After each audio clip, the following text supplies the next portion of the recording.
excitement here at the Hard Rock Resort and Casino in Hollywood, Florida. Todd Grisham, Sergio Moore, and Chris Mannix ringside.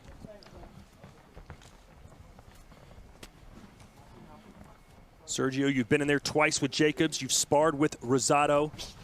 What's the keys to victory for both these guys? I think Jacobs needs to rely on his athletic ability, focus behind the jab, stick with his technique, and he needs to start fast because Rosado likes to get warmed up in there. He'll let you have the early rounds unless he catches you early, but if you can put some early banks, rounds in the bank if you're Jacobs, that'd be a good idea.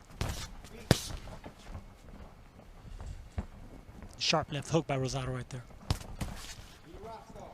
So, Chris, I assume you're not predicting a Peter Quillen type of performance for Jacobs where he just goes through there and blows him out in round one? Blew out Rosado? No, Jacobs blew out Quillen. Right, no, I'm not expecting that type of. I was thinking of Rosado. No, you don't blow out Quillen. Rosado. No, that's what I'm thinking. Rosado Quillen. That no, fight. when Daniel Jacobs blitzed him. Yeah, that was a ringside for that fight in Brooklyn. Impressive knockout. No, you don't blow out Rosado. I mean, he's faced some of the biggest punchers, and there's always either the corner stops it or they stop it on blood or the referee stops it, but you don't knock him out. He's like the Puerto Rican Jake LaMotta. Only one man put him down for good. Alfredo Angulo. That was early in Rosado's career because Rosado learned on the job. He only had 11 fights compared to 150 with Jacobs, so he learned on the job. This is a blue-collared fighter in Rosado against the Ivy League white-collar education from Jacobs. Yeah, and I give Rosado credit because back in 2012, he was rising up the junior middleweight rankings. In fact, he was in position to be the mandatory challenger for Canelo Alvarez's title at that time. Instead, he elected to move up the 6 pounds to middleweight and fight Gennady Golovkin, and that didn't go all that well for him. I like the left hook that I'm seeing from Rosado. Nice jabs, really hard left hooks. You could tell that he's carrying the 168 pounds really well, Rosado. Jacobs perhaps a little more pedestrian than many fans thought they'd see. But that happens a lot. Two guys jawing at each other for months and years. They get in the ring. You expect them to be like two rams colliding, and instead they feel each other out for a few minutes. No, you let Rosado be comfortable like this. He'll go into the middle and late rounds getting more confidence, just like he did with Peter Quillen. Quillen's size and power, the first half of the fight, but Rosado was coming on in the second half of the fight until that cut stopped it.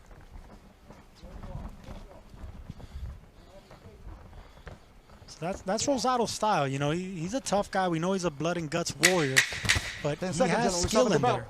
He's a blue-collared guy, but he definitely has a fighter's IQ. A blue-collared guy with blue hair. And he may have won that opening round. Jake, like 30 of them. Aim for the neck, aim for the body, the shoulders, the forearms, the back. Well, you heard Jacobs, yes, Jacobs telling his corner, I'm just warming up.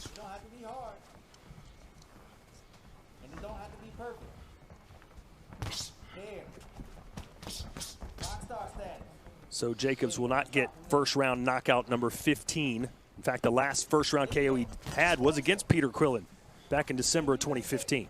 You don't get first-round knockouts versus Rosado. You got to earn it. Sergio, what do you think about the fact that in these types of environments, you can hear everything your trainer says, you can hear everything the opposing trainer says? Does that have any impact on a fighter? Of course it does. It's just like sparring. You got to treat it like sparring, though, because that's exactly how it is in the gym. You could hear what the instructions that your opponent's trainer's telling them. And usually when they do that, you don't do it because you know your opponent heard it. So it can be good and bad.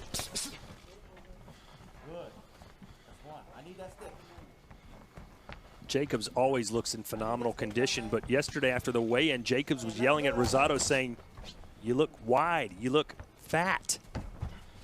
And Rosado said, are you out of your mind? Look at me. Rosado's always been a huge junior middleweight. He's been a big middleweight, and he fills out nicely even at super middleweight. I mean, they both look the same size. But, of course, the power is with Jacobs. Rosado's not a power puncher. He's just a big fighter. Still waiting for Jacobs to open up. There's a left counter. Left hook from Jacobs. 30 KOs in his 36 wins. You know, not looking at the record, both these fighters have a lot of similarities. Jacobs is 33, Rosado is 34. Both of them have been professionals, 13, 14. They both have 39 fights. Same inactivity. They fought on the same card almost a year ago.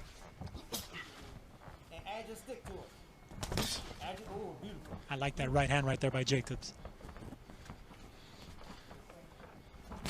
He's investing in that right hand down there just to get something up top.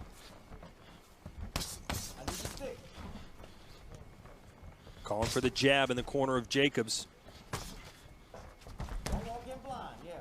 Chris, you know Freddie Roach very well. What did he have to say this week? Well, Freddie believed the pressure was going to win this fight for Gabe Rosado. It's easier said than done, though. You know, Gabe is, as Sergio said, filled out nicely at 168 pounds. But Danny, in this fight, is still the bigger, stronger-looking fighter. So walking someone down that's bigger than you is not the easiest thing in the world to do. Freddie Roach's strategy for every fight is pressure, pressure, pressure. That's his game plan. We talked about Gabe Rosado's heart, his desire. He's been knocked down 9 times in 6 different fights, and he's been stopped 4 times in his career.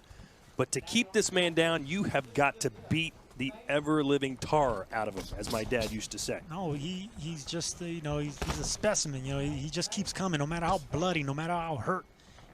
And in that Solecki fight, you know, he was losing that fight, and then in that 9th round, he just resurrected. You could never count him out. Chris, how do you have it through 2 rounds? I've got it 1 round apiece. I gave Gabe Rosado that first round. I thought Jacobs was a little bit better in the second, but these are close. There's not a lot of significant action to decide these rounds. You know, Sergio, you thought Rosado would be the slow starter. Maybe he'd come on late. What do you make of the way this fight's shaping up? I think both of them are following a game plan. I know we expected pressure from Rosado early, but I don't think that's a smart thing to do against Jacobs. He's obviously the bigger puncher. He's a more agile fighter. Both of them are following their game plan. You know, both these guys do have a history of performing better in some of these later rounds. I thought Jacobs did his best work against Canelo after the midpoint of the fight. And as Sergio said, against guys like Solecki and some others, including Peter Quillen, Rosado has been effective as the fight's gone on. Well, that's good news if you're Rosado, especially if he did indeed win that first round. And remember you asking me, Todd, how do I see this fight going on earlier today? I said, well, the thing that Rosado does well, he has a lot of experience. He knows how to slow down a fight, kind of like Bernard Hopkins. And you see a little bit, you know, flashes of Bernard right there with Rosado. You know, they're both Philly fighters. Rosado trained under him, so he tries to learn that. You know, it's all about time management when it comes to a style like Hopkins and what Rosado's trying to do. Hopkins a little bit better defensively than Rosado. No, a lot better, but I'm saying the time management and even the little the stance that Rosado's showing you, the punch selection, the discipline.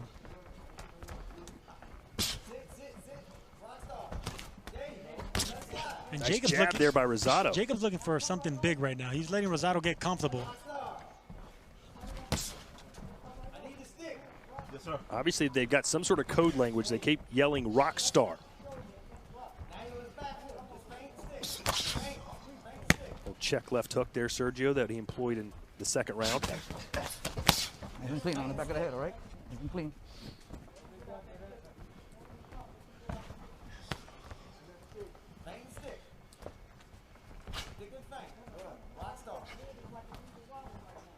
Yeah, they've already said Rockstar a couple times. That's probably code for something they want Rosado to do. At the bell, gentlemen. So you agree with me? Yeah. Oh, big right hand there to end the round for Daniel Jacobs.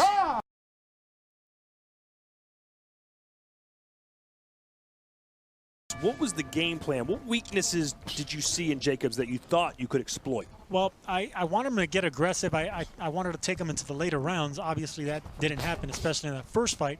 But I knew that he had a trouble with his wind. You know, he was so accustomed to knocking everyone out. So I wanted to get Jacobs into the later rounds. Rosado wants to do the exact same thing because that's kind of his game plan here. He wants to get his respect, but not overreact with the toughness. Rosado does. He doesn't want to get into the bloody war just yet.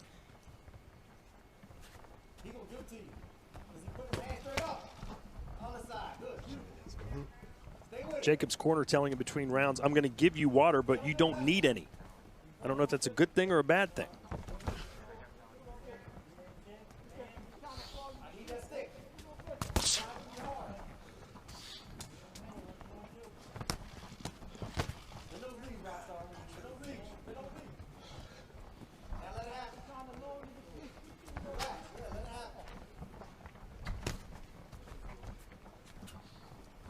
I heard someone yell, relax. I think they're too relaxed. Somebody's got to grab this fight by the scruff of the neck and go for it, at least in my humble opinion. No, Rosado likes to fight relax, and if he can get by the rounds without having to do much, and then maybe steal the round with a little flurry here and there, that's Rosado's fight. So he wants to calm down. He wants this fight to be as quiet as possible. Left hook there from Jacobs.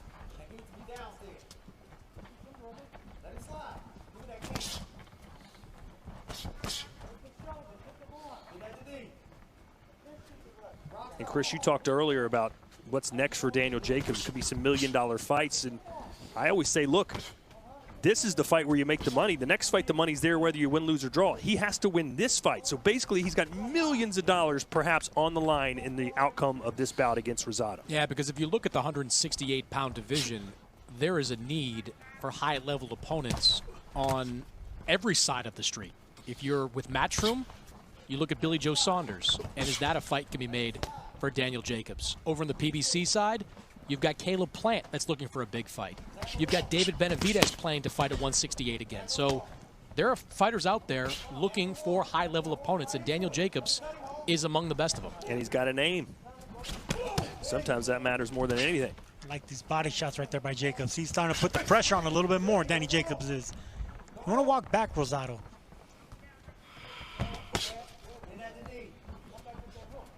And we talked about that pressure. You're just not seeing it from Rosado. Jacobs is the one, as these rounds have gone on, started to assert himself a little bit more.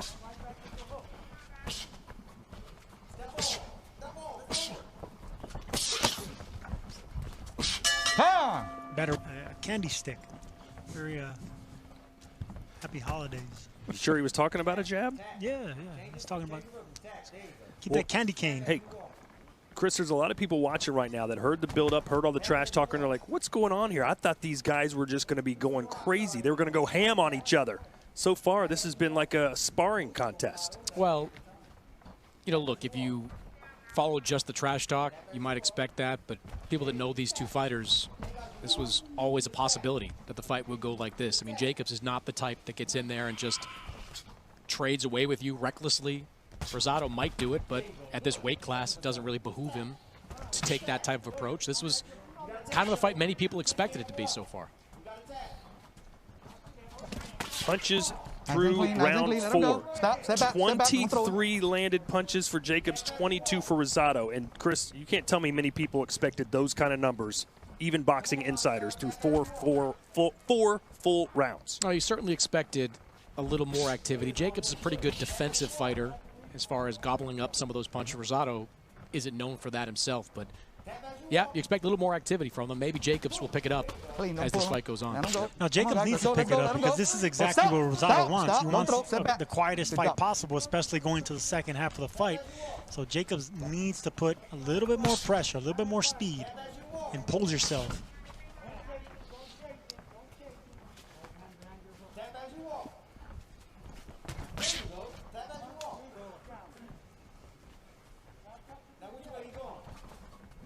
Despite what Jacobs says, I don't think anyone would be watching this fight right now thinking Rosado doesn't belong in there with Jacobs.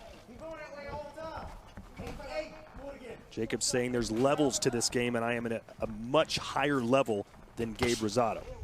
You know, it's difficult to describe a blue-collared fighter that started late like Rosado. You know he's tough. You know he's a tough opponent, but is he a fringe contender? Is he, some fighters call him a tough veteran or a gatekeeper or a journeyman. But right here, he's really holding his own like a fighter that knows what he's doing. He's following a game plan. IQ's there. He's fighting smart. Please stop. There's experience by Rosado right now, quieting down this fight. You guys are being awfully kind. Well, it's because Jacobs being awfully quiet right now. You know, he's giving Rosado some confidence. You know, he's letting him fight. Jacobs is fighting. Rosado's fighting his fight, and Jacobs letting him. Why? Because they both have respect. You know, right now Rosado's Jacobs really sharp. You think Jacobs respects Rosado? Oh, absolutely. So far, yeah. Rosado looks sharp. Look at Rosado taunting a little bit, winding up the right hand. Tap as you walk. Did you hear me? There you go. You guys hear that? Come on. I heard that. Tap again. Come on. Combination. I feel like I'm the only. Tap again, but you got to touch this. I think if you're going to be critical of anyone Man. up until this point, it's got to be Jacobs. Daniel Jacobs, Yeah. because Jacobs is the guy that all week long was saying he would. You know what? I want to get him to get a little bit desperate to feel like he has to turn this into a war, but you got to push the fight towards him. Make him use his legs. Keep doing it. Do it again. There you go. Walk off. Walk off. Walk off. Maybe they just start struggling with the hangover effects of tryptophan. Keep walking. What's tryptophan? You keep walking. It's in Turkey. It's a Thanksgiving joke. Now you can do what By the you way, wanna do. Sergio tonight is wearing his Lucky Taco socks. And that's not a joke. 30 seconds to go here in round 6, waiting for something big to happen, or maybe even not so big, just something on the bigger side. Someone to land a big shot. If it's going to be big, it's going to come from Daniel Jacobs. I mean, he could change this fight around with one clean shot. He just hasn't let go of that shot. Well, you liked Jacobs early in this fight, and then Rosado may be coming on late. But right now, Rosado's hanging with Jacobs early. What's going to happen in the second half of this Yeah, fight? well, Jacobs going to have to wake up, be a little bit more offensive. Slide over. Keep sliding. Slide over. Slide over.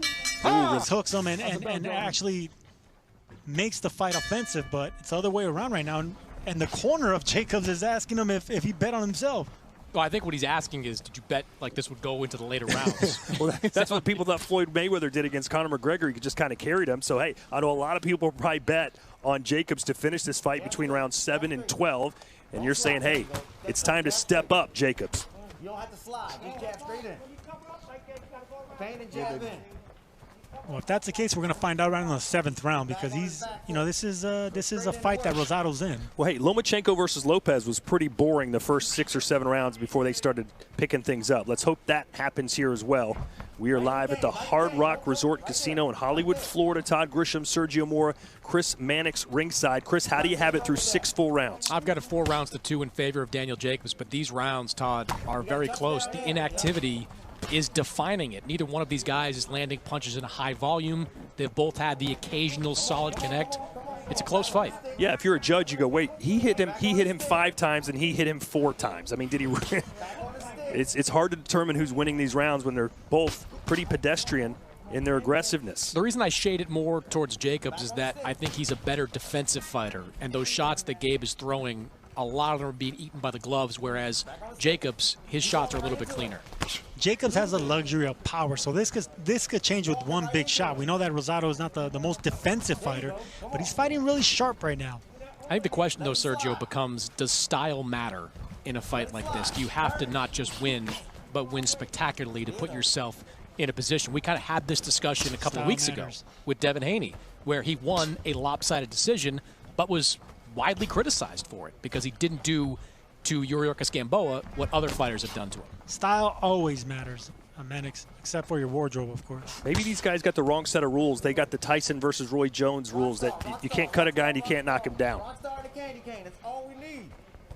So, Rockstar and a candy cane. There you go, see? I heard the candy cane. Come on. But right now we need seasoned beatings on Jacobs' part. Sounds like something you'd order at Club 54 back in the day. Yeah, quiet fight.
21. I mean, not after something like this. You lose money and you lose interest. Time. Fights like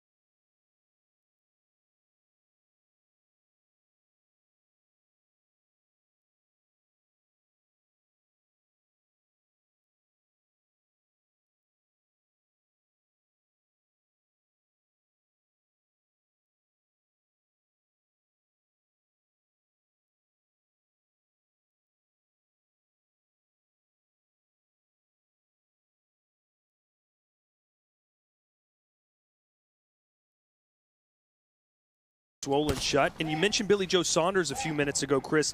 In his last fight, he looked very poor as well, but then came on strong and ended up getting a late KO. Do you feel like Jacobs needs to do something like that? I don't think he's in that position just yet. I think he's still winning the fight, albeit very closely. I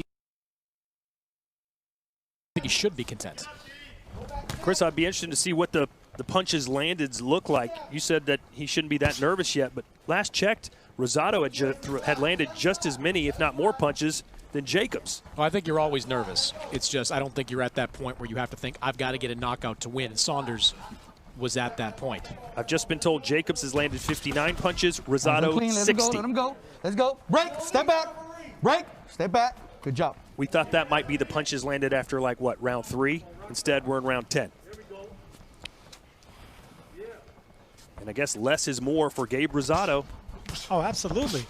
And we talked about another Philly fighter in Bernard Hopkins. This was a Bernard Hopkins type fight. You know, he would want these quiet fights. He doesn't want the younger fighter or the stronger fighter to fight his fight. He wants you to fight his fight. You know, speaking of Saunders, Demetrius Andre texted during this fight and said he wants everyone to know that he wants Billy Joe Saunders in his next fight. I told him I will not advocate for any fight involving Demetrius Andrade if it's not Jamal Charlo. I'm sure that is the only fight I will advocate Dan for. Rayfield appreciates you saying that. How much you get paid every time you say that, Mannix? Hey, you know, if Rosado does win this fight, what does his future look like? Could he get into another bigger type of fight and make some big money? At the bell, gentlemen. Rosado's always going to get a fight. If he can get past, even in a close loss here, he's still going to get another big fight. Because we know what Daniel Jacobs to light a fire under him. Yeah, and you know, I've seen this before with watching Jacobs before, and his old trainer Andre Rozier. He'll tell him the right things, and he would encourage him in the corner, and he'll snap him out of it. It seems right now Jacobs is just not snapping out of it. There's a little frustration in that corner. We are in the championship rounds, and you wonder if this was only 10 rounds, if Jacobs would have a little bit more urgency. But right now, it's got to be all systems go. For the former two-time middleweight champion, he is in trouble, no doubt about it. A close fight with Gabe Rosado. You know, when Jacobs got here for fight week, he said, I just want to get this fight over with. Well, he's fighting like that tonight. He might get it over with, but it might not be a victory. If this continues, you've got to believe if Rosado can win these last 2 rounds, the fight might be his. Well, that's the thing with Rosado. You've got to operate with a sense of desperation. This is your career right here. This is your chance to get high 6, low 7-figure payday in your next fight. You have got to fight, not recklessly, but you've got to win these next couple of rounds decisively. Live wagering right now, Rosado a plus 200 underdog. He was plus 700 roughly when this fight began. So a lot of people betting on the Philly guy to come in and get a win here in Hollywood, Florida. We're at the Hard Rock Resort Casino. We'll be back here on December 18th. The return of Triple G Gennady Golovkin. But some high drama here. Not high excitement, high drama here. Let's see what happens if Rosado can somehow beat Daniel Jacobs and pick up the biggest win of his career. Nice and clean, gentlemen. Nice and clean. Let's go. Let's go. Stop. Stop. Stop throwing. Both of you. Let's go. Good job. Neither man really even breathing heavy. That's what's surprising. Well, because they haven't really had to expend their energy. Yeah, you know, they haven't thrown punches in combinations. Yeah. And, you know, Jacobs from Brooklyn, they say Brooklyn goes hard, but right now Brooklyn's going careful, you know, and And that's good for the Philly fighter in Rosado.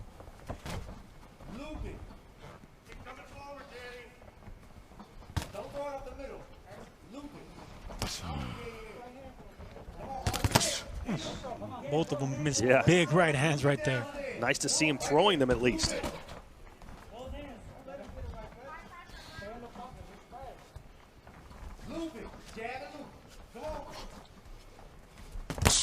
Oh, nice right hand straight down the middle from Gabe Rosado. That's probably the cleanest and biggest punch of the fight. Let's go. If I had to pick one right there, and it's on Rosado's part. And with the low volume of punches being thrown each round, one punch like that can influence the judges. Oh, that will sway around if it, in a quiet round, definitely. I'm calling this one right now. I think this will be a draw. What a disaster that would be for Daniel Jacobs.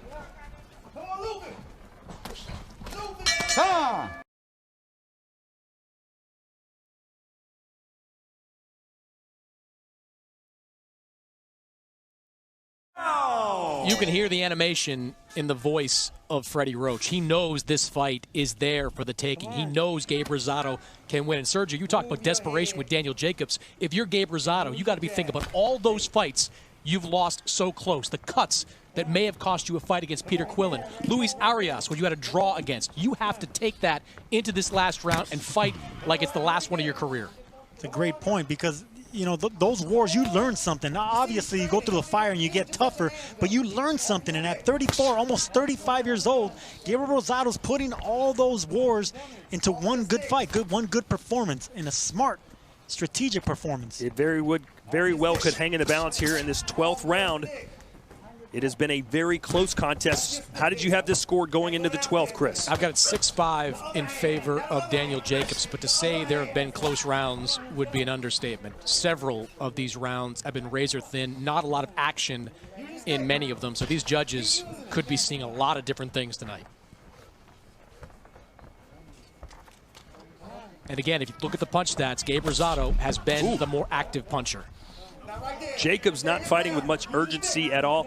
Chris, you talked about him perhaps having a multi-million-dollar fight on the way, and maybe that should inspire him. But this is a guy who's made a ton of money from Triple G, ton of money from Canelo Alvarez fights. Maybe he doesn't have that will and desire that perhaps he once had to steal the show in these fights. That's what happens when you start making big money. Good left hook there.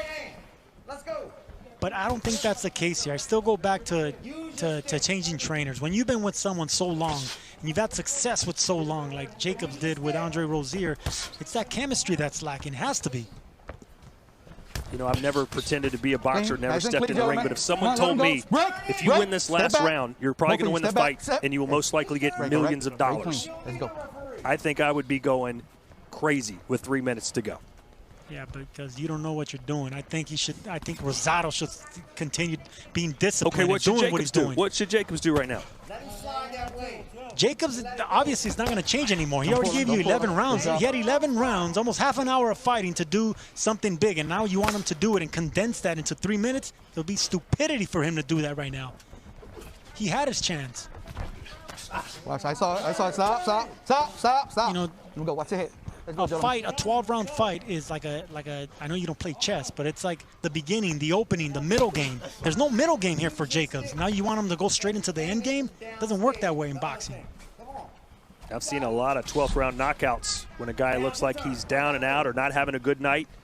All it takes is one punch. That's the selling point in boxing. One punch can change everything, but tonight, not enough punches from either guy to change much of anything, but somebody's got to win in it, and it may very well be Gabe.